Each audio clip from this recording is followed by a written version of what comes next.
But where might there be some gaps in what we know and what we do, and certainly even in what we as consumers make decisions about?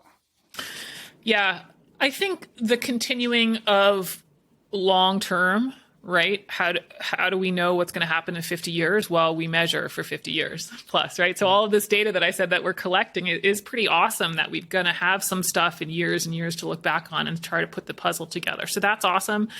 And then these cumulative effects, like we set these individual tolerances for one pesticide at a time and one hormone at a time. How do we know what the effect is from all of them across a lifetime? And I don't know that we have the ability to do that right now, but continuing to work on ways that we can establish what the cumulative effect is, I think is really where kind of the next frontier is, so to speak, and where we can shore up the data even more. To help people feel better about the fact that we have these gaps, I think it's easy to get caught in that doom and gloom cycle of news headlines or everything is terrible. But, I think we're at the best point that we ever have been. We have more tech capabilities than we had before. We have more ability to detect things at lower levels, better data analysis, more people looking at the problem ever before, cleaner air than ever before. And so we're actually at the best point that we have been, and it will continue to be that. We'll continue to be at the leading edge as we evolve. Okay, given all that, you used a term that I love, this idea of misapplied vigilance. Towards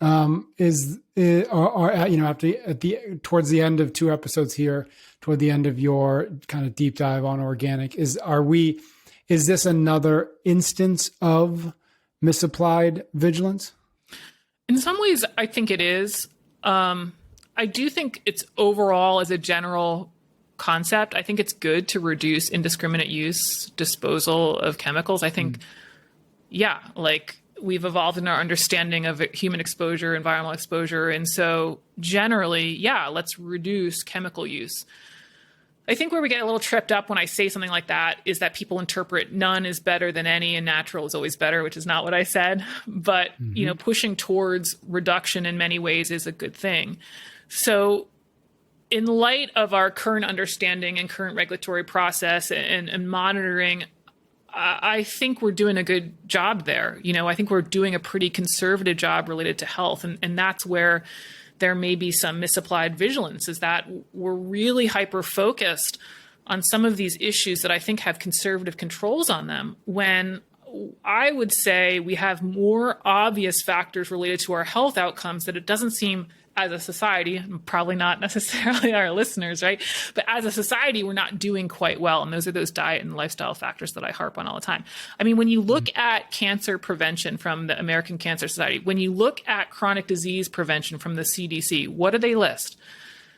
Okay, we've got excessive alcohol use, we've got lack of physical activity, we've got poor nutrition, we've got tobacco use. These are the things that they list as how to prevent cancer and how to prevent chronic disease. And then, of course, the statistics I cite all the time, that 70% of people are overweight, 80% of people aren't eating enough fruits and veggies.